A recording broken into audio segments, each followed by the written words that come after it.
Hello and welcome. Games and operating systems are growing in size with each year as are storage media. So how do you manage and perform disk and storage management tasks? Partitioning, of course.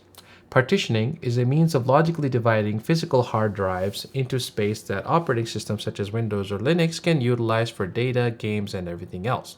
Whether you have an SD card, an external pre-built SSD from your local Best Buy, or an old spinning disk that you salvage from that laptop before retiring it to the recycling heap, Partition Wizard can help you manage it all.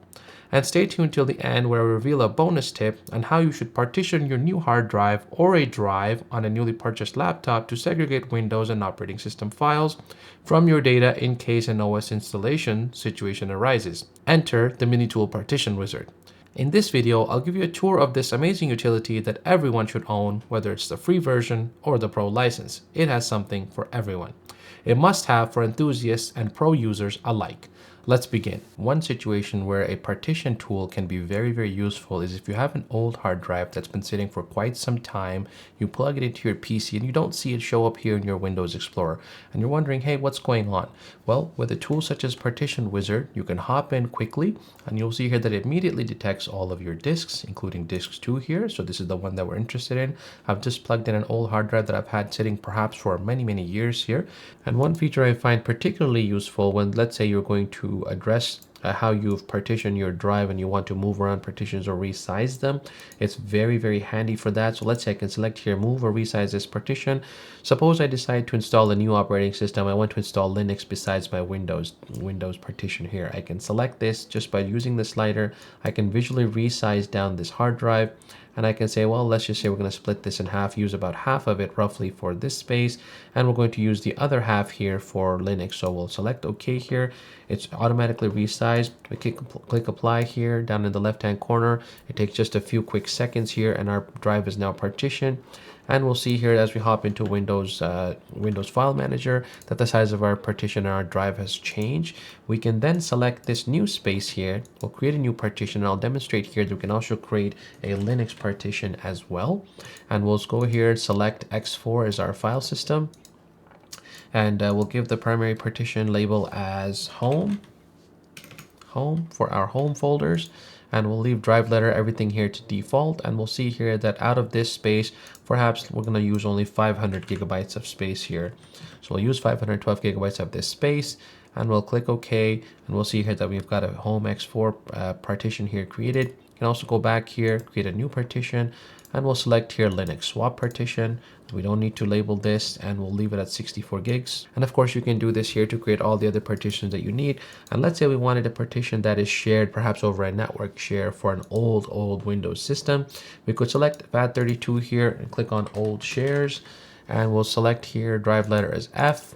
We'll click the amount of gigabytes we want. We'll just make this a tiny drive here. Click OK. And now we can see here that we can partition our drive as many ways as we like. Once we click apply here, it'll apply all these changes, write the file system or the partitions to the file system table. Particularly in this case, it's a GPT disk.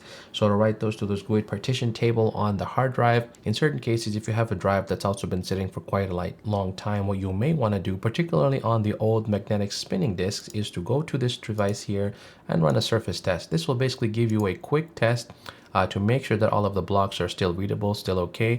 Now be cautious, this can take quite a long time depending on the size of your disk. If you have anything massive, say, 8 terabytes, 16, 22 to even 24 terabytes, this can take many hours, in fact even days, to go through all of the sectors and check it. But you can see here that the blocks here will give you a good indication of whether the drive surface area, or if you write your data to this disk, that you're not going to end up having data loss. One such use case for minitool's Partition Wizard is that if you have an old hard drive that's been sitting for quite some time, you plug it into your PC and you don't see it show up here in the drive list in your Windows Explorer, and you're wondering what's going on. Well, it's quite easy. You pop into your Partition Wizard, you'll see here that it's immediately detected this is my internal hard drive on this PC, and it's already detected my external drive that I've plugged in. It shows here that's a total of 3 terabyte. Of course, usable drive capacity varies depending on file system tables and whatnot that are necessary. But we can see here that it's got Western Digital My Password. There's a very old USB 3 hard drive that I've got sitting. But we can see here it's pretty much empty. I've got this unallocated space here, which means it's not available to Windows to use for reading and writing and storing data and files just yet. A few quick easy steps with Partition Wizard make this quite easy. So the first thing we do with unallocated space, we'll right click, we'll select create, and we're going to give this partition a label. Let's call this extras. We'll leave the primary drive letter as E, that's fine. We'll select our NTFS file system. Now, of course, being that this is a partition tool, it can select and detect lots of different file systems and write them as well. So in this case, for Windows 7 and newer, NTFS is the default file system. We'll select that, leave cluster size as default, and you can decide also where to position the partition on the disk itself. So if you have a large disk or if you have other partitions, you want particular alignment, you can certainly move these around, which is quite useful for setting up Linux file systems when you want to have partitions in a particular order written to the disk, so you have better and faster read speeds on certain partitions versus others, particularly on older spinning style magnetic hard disks. So that's it here. We'll select the full drive, we'll click OK. And right now we see here that it's actually applied these or queued these changes, excuse me. So we'll see here operations pending on the right hand side, which is create E on disk 2. So now you'll have to hit apply. We'll say yes, apply these pending changes. It will first format the drive, create a partition, format it, and then assign it the letter E.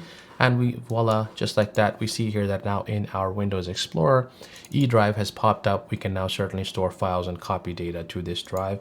One cool feature that I love about Partition Wizard here is that it has a disk benchmark built in. So if you're used to things like Crystal Disk Mark, or for example, ASUS SSD here for benchmarking your hard drives or your SSDs, hey, we've got that technology and that tool built in right here. So you just hop over to Disk Benchmark.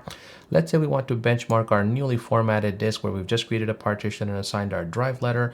We'll select this drive here, and let's try to match what we've got here in Crystal Disk Mark initially. So we'll set our transfer size. We'll leave it as is. 4 KB is fine. We'll set the total length here to 1 GB to match what this default is here. And let's run this test to see what kind of disk speeds we get. We'll then run the same test counterpart in Crystal Disk Mark and then finally in ASUS SSD to show you that this is such a great tool to have built in. It's one-stop shop for all of your disk management, testing, benchmarking, and recovery needs. And as we can see here that with old spinning disks, particularly such benchmarks here can take quite a long time. We're looking at over 2 hours here, but I think this has illustrated my point. The fact that, Partition Wizard includes such benchmarking tools within the application itself definitely lends to the overall utility of this application. A very handy tool and definitely a built-in feature within the application. The next thing to highlight here within Partition Wizard is a space analyzer. So if you've ever wondered what is consuming all that disk space on your hard drive, this tool comes in quite handy. You select the disk simply, you click scan, it will go through, scan all the folders, and you get a breakdown of which folders are consuming how much space on your disk. Particularly helpful, say if you're, for example, interested in finding out where all of that space is going and you need to delete some folders and whatnot to ensure you can get that space back. A great and handy feature akin to what you would get from tools such as Tree Size Free or from WizTree. And if you're ever in a bind trying to get some quick information about your hard drive here, you can certainly select the disk, go to disk properties here, and you'll see here information that you would get from tools such as Crystal Disk Mark or Crystal Disk Info, for example. It'll give you the device name, the cylinder head, so on and so on. And you can also, of course, use this with the right-click menu to get the same information here.